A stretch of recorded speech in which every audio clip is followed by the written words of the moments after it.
Art can mean different things to different people. For me, it's all about the joy of creativity.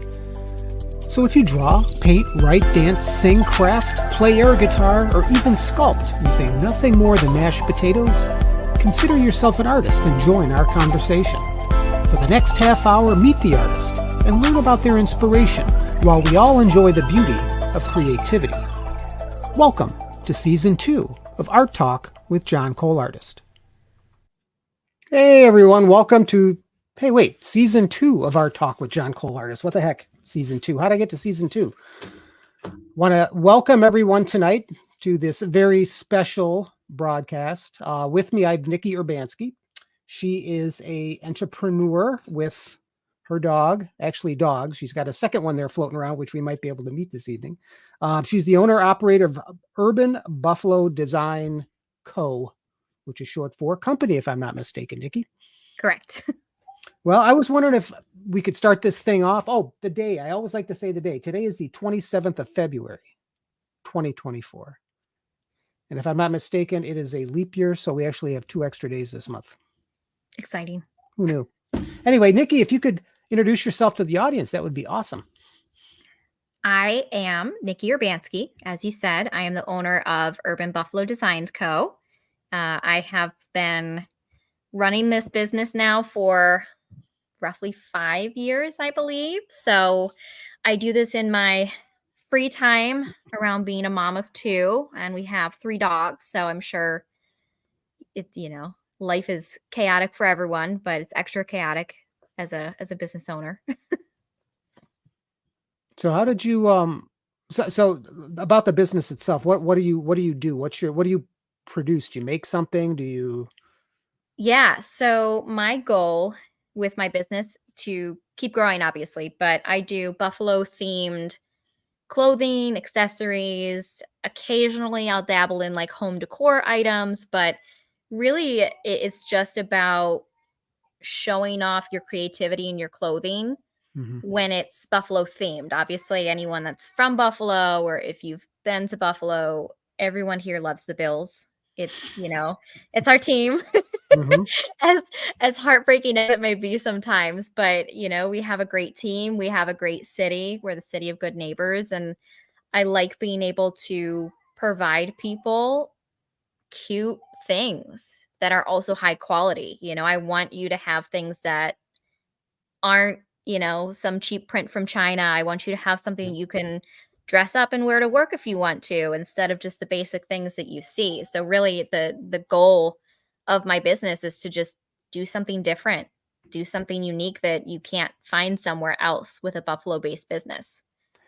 Yeah, Buffalo, it's funny. I've been around for a few years, and I've been, because of my military career, everywhere from California to Hawaii. And of course, I'm living here in Massachusetts now. And I don't know how often I see people, displaying the Buffalo colors. And I don't just necessarily mean the Bills, but I mean from Buffalo, New York. It's like people that like come from Buffalo love Buffalo.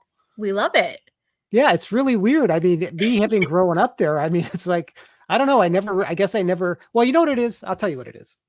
It's because, a number of years ago, I think Buffalo really went above and beyond for a city that at the time, and I want to say probably the 80s, they were kind of a dying city, Mm-hmm. because Buffalo, they were really famous not only for the fact that it was, places where presidents were inaugurated, places where presidents were assassinated, right? McKinley was assassinated in Buffalo, but it was also big in the steel industry. Right. And then of course, Lackawanna Steel there along the lake for years used to be the big industry in the area. And of course they moved out, because of the economy. And I think Buffalo saw this resurgence of entertainment, of arts. I remember Chippewa Ave used to be, you never wanted to walk down Chippewa Ave ever.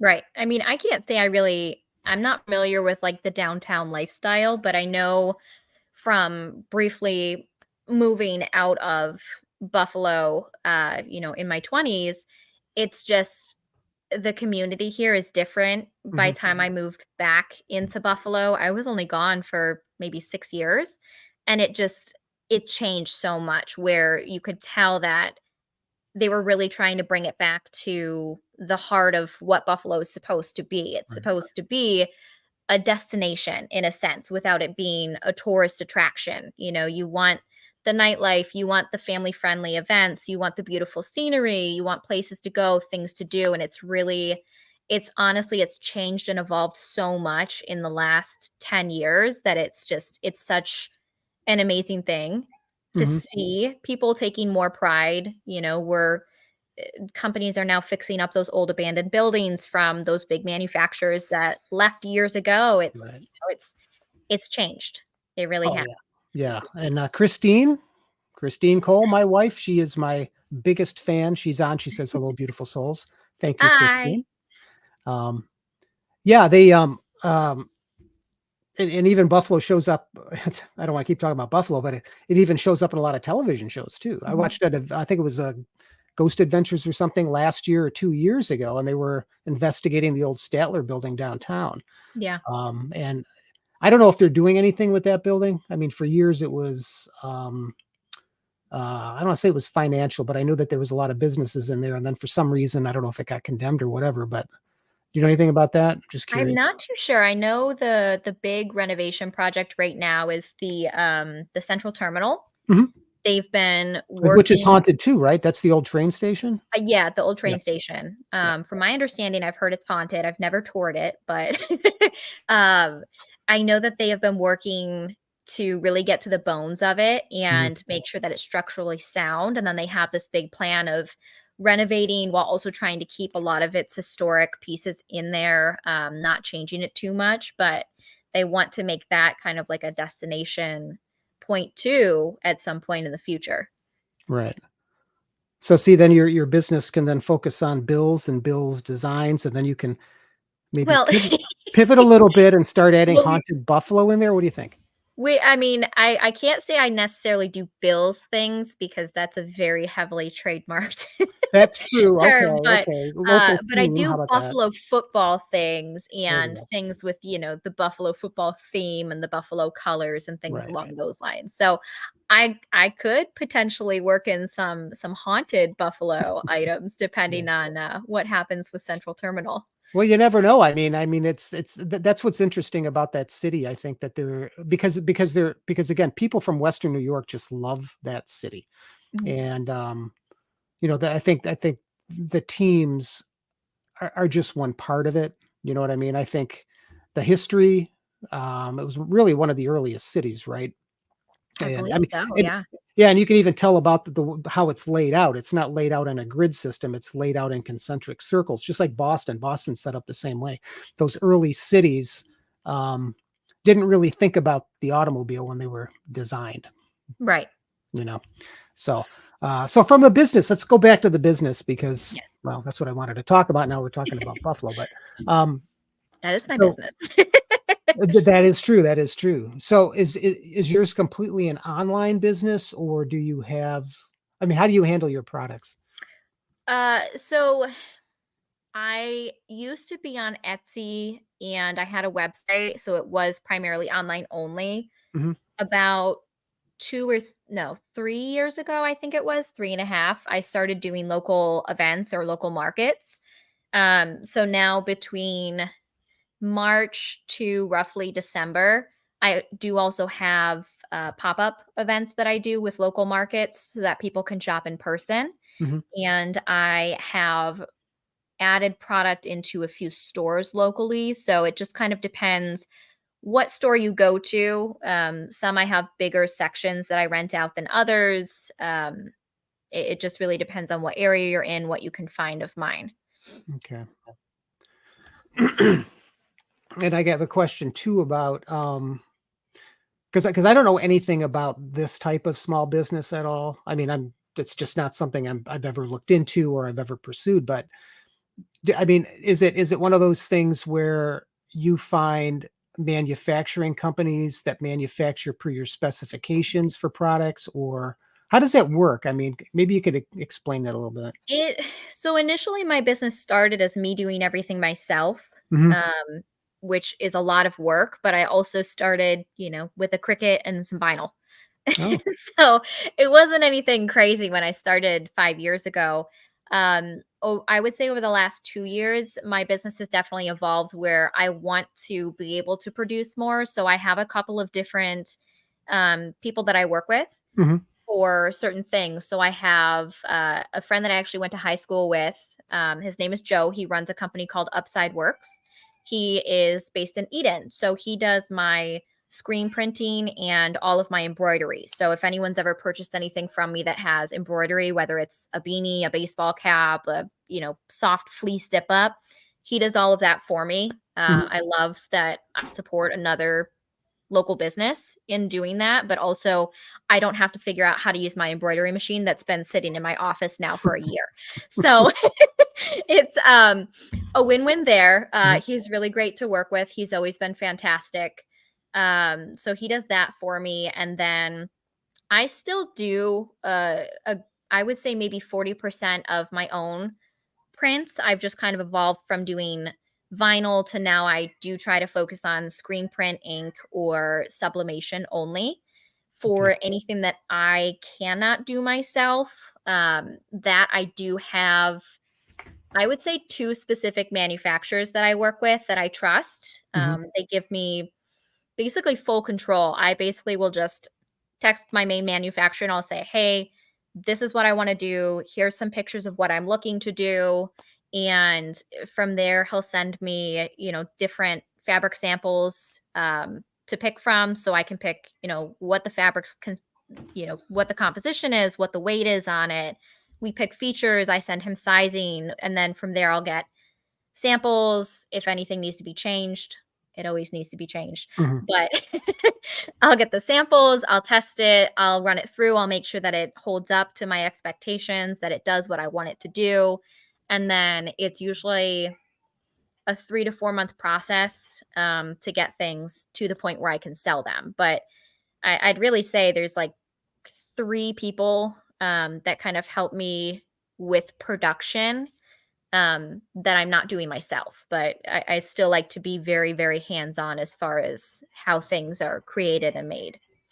Yeah, but still considering it's only been 5 years that you Mhm. started with a Cricut machine and Yes. probably some stuff bought from Michael's or something, and now you've got vendors on your speed dial, so to speak. I don't know if we actually Mhm. do speed dial anymore, but you've got vendors that you reach out to, and you're having this interaction with them to design and develop this product that would be uniquely your company's. Yep. That is pretty freaking amazing. It is. The fact that, to think that it's just really been the last 2.5 years that I've been doing more of custom pieces is crazy to me. To think back on how many custom pieces I've also been able to work in. I Mhm. mean, I've done swimwear, I have bodysuits, I have baby onesies. That the onesies alone, I mean, we did so much thorough testing on those with third party labs to make sure that the material, the ink was safe before I ever released those. Um, we've got joggers. I'm actually conveniently wearing my joggers right Hey, now look at that. too. I have jean jackets that I just recently released. I've got the puffer jackets in the winter, and it's just to think of how much time I've spent on it and that this isn't anything I even thought that I would be able to reach or to achieve a couple years ago is it's crazy to me. Yeah, I mean, it really is because, I mean, I wouldn't like I said, I wouldn't even know where to begin, you know? Same. That's where that's honestly where I was, Yeah, and it's the fear too of having a clothing business and finding the right manufacturer is a big thing too because right. you don't want to put your faith and your finances and the reputation of your business into someone that can't provide or meet your expectations. That it's everyone in the clothing business has this fear of, is it made in China? Is it a cheap product? Right. There's always the questions, but Mhm. I'm so proud to say that I found, a small manufacturer that's not based in China that can still do everything that I want them to do. Um, he's learning how to create some pieces. He doesn't normally do all of the things that I've asked him to do. So Mhm. we have some trouble sometimes with new sewing techniques, things along those lines, but it's been great to to come this far. Yeah, I mean, just that it's like that idea of synergy where you have, maybe um, two separate sets of skill, two separate skill sets, bringing them together and then really creating something new that's a benefit to both sides. Right. Because he's learning stuff. Maybe it is, things that he hasn't done before.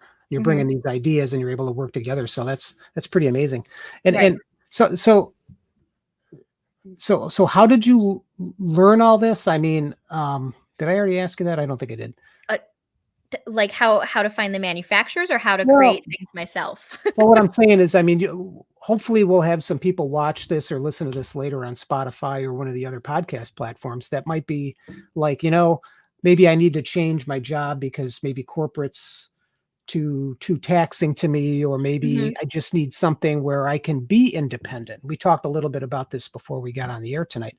Having that autonomy, even when you're in a marriage and you have two kids and 16 dogs or however many dogs you got, right?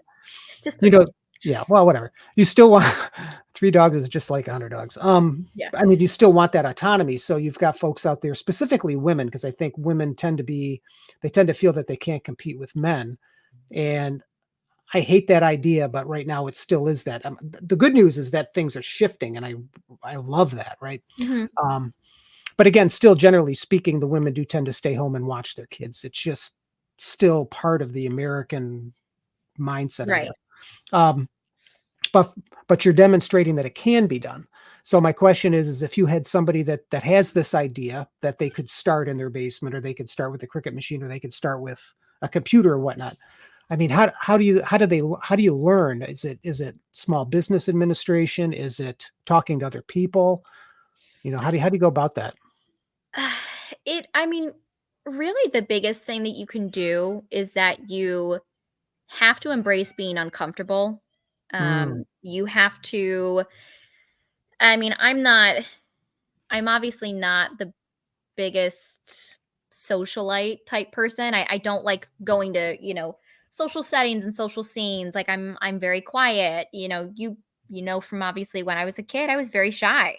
I'm not good with being around a lot of people.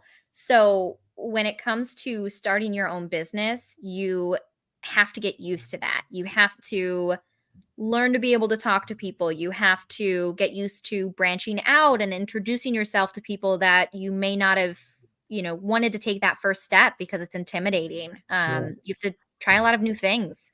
There's obviously a lot of trial and error. I've spent a lot of money on different craft supplies that I tried once and I didn't like Mm. that specific medium that I was using. Um, I've ruined a lot of clothing. I have probably a giant tote downstairs of just misprinted things that unfortunately you just have to eat the cost on.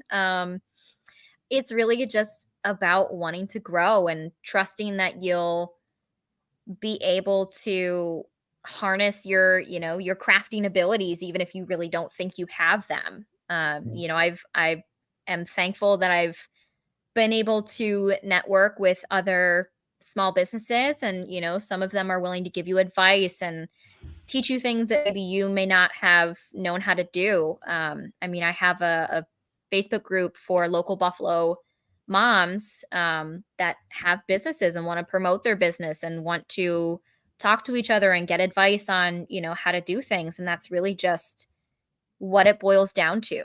The best thing you can do for yourself is to just keep learning.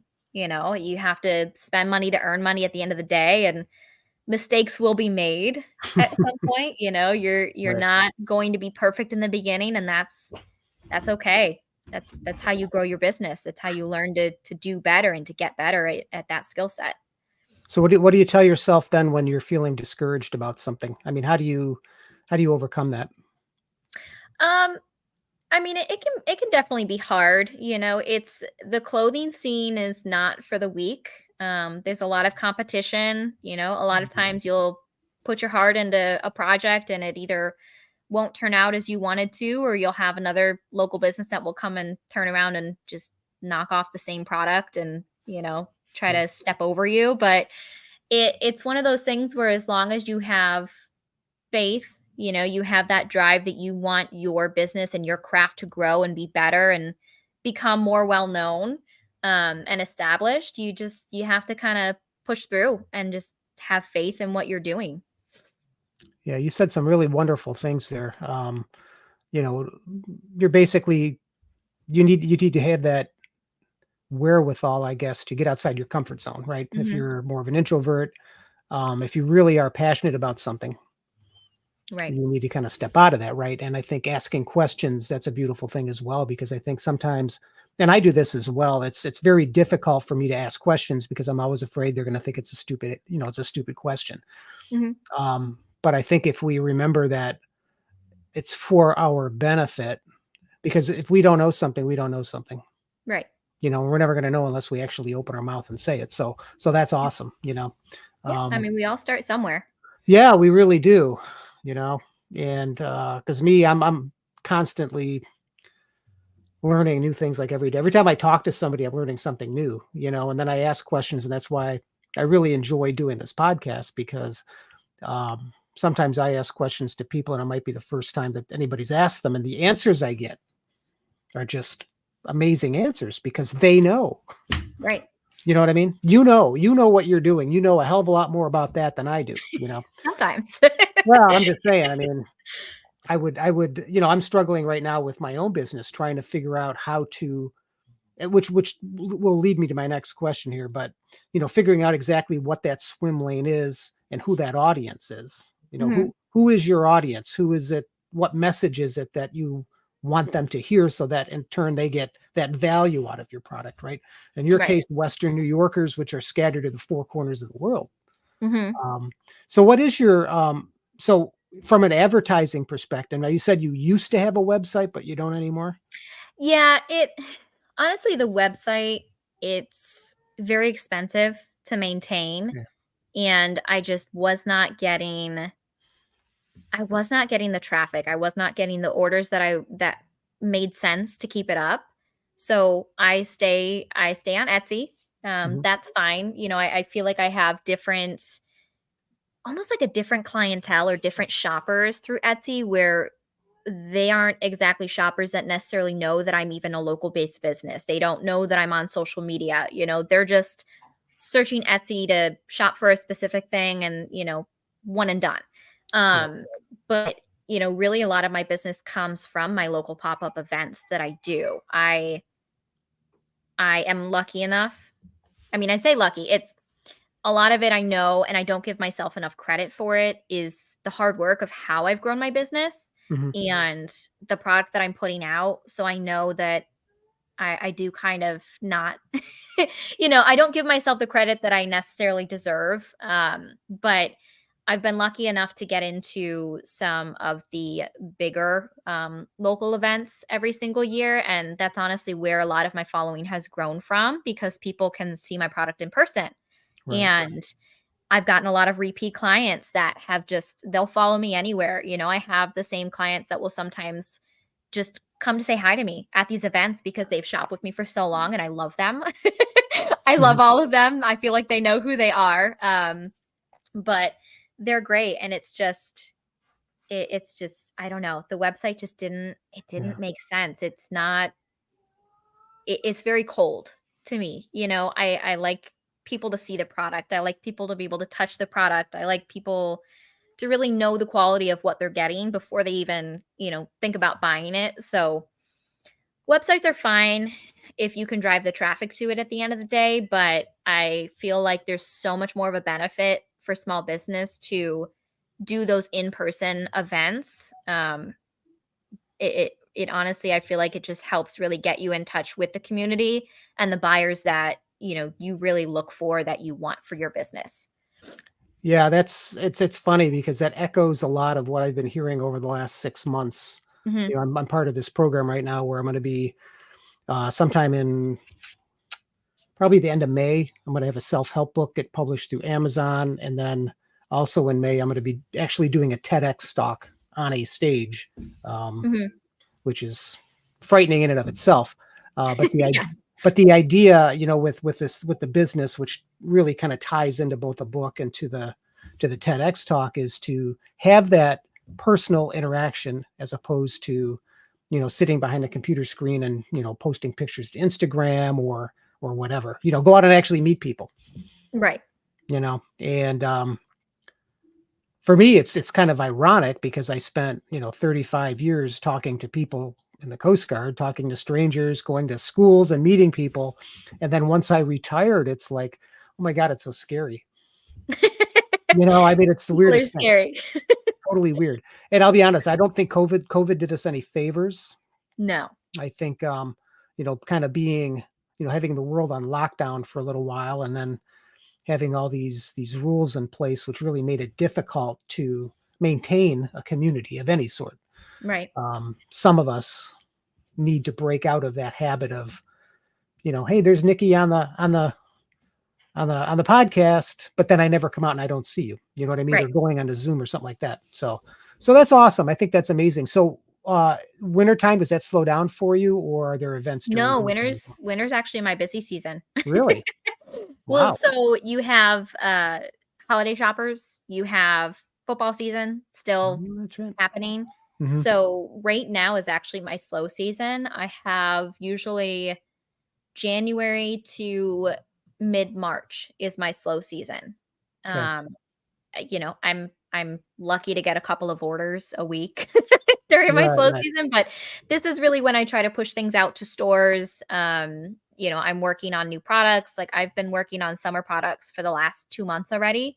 Hmm. So it's really just my downtime uh for that couple of months to kind of get back in gear and get ready for what I'm going to be doing over the next 8 months, 9 months depending Yeah. on how how football season goes. But yeah, it's right now this is kind of the quote unquote slow season, but I'm still working all day every day. Right. What did you mean by stores? So the stores that I have my product in locally, Oh, okay. Is it I like, have how many I literally just released a new list of stores that I'm in. So I try to spread product out. So it's no matter what part of Western New York you're in, you have access to something. So I have product in Springville in a store called Waterman Family Gift Shop. hmm, I have, if you go a little bit further north from there in the South Towns, I have product in Bougie Buffalo.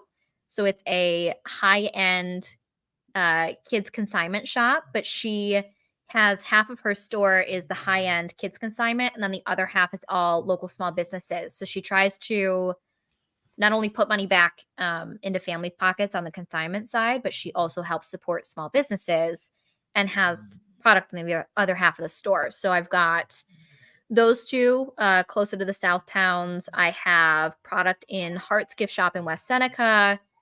And I just recently signed into 2 other stores. So I'm not officially in them yet, but I have product going into Buffalo Gift Emporium in both their Tonawanda and Williamsville location. And then Rustic Buffalo, I will be online only for right now with them, but it's amazing because they do all of the order fulfillment. I just have to bring things to their location within 7 days of an order happening, and then they send it all out to customers. So that kind of spreads the reach of me not having a website. People can just order it through Rustic.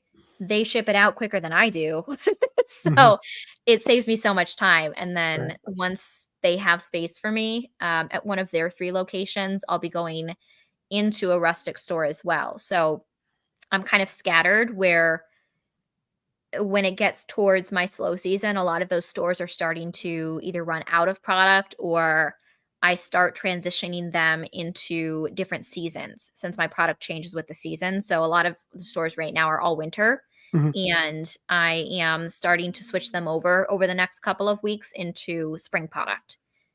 So it's the fun of always having to be like 3 steps ahead of the season so that you're not, trying to sell rain jackets and it's the middle of winter or you're not selling tank tops in, November. Right. So this is kind of my opportunity to kind of get stores set up, get them what they need before my pop-up season starts and all of my product is now going to local events with me.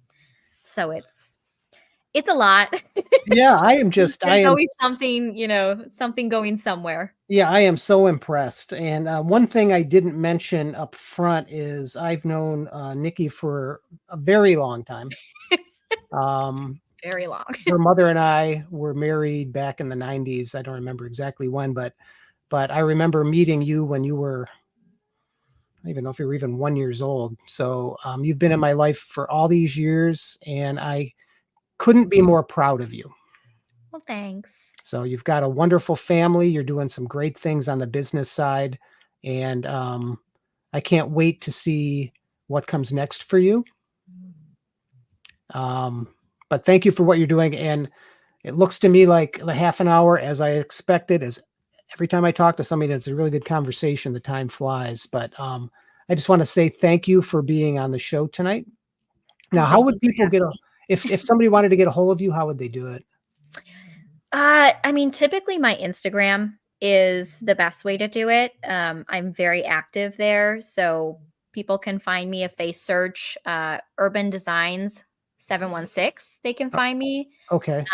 There are a couple of spam pages, so if you search Urban Design 716 and it's a private page or it only has like 100 followers, it's not me. Okay.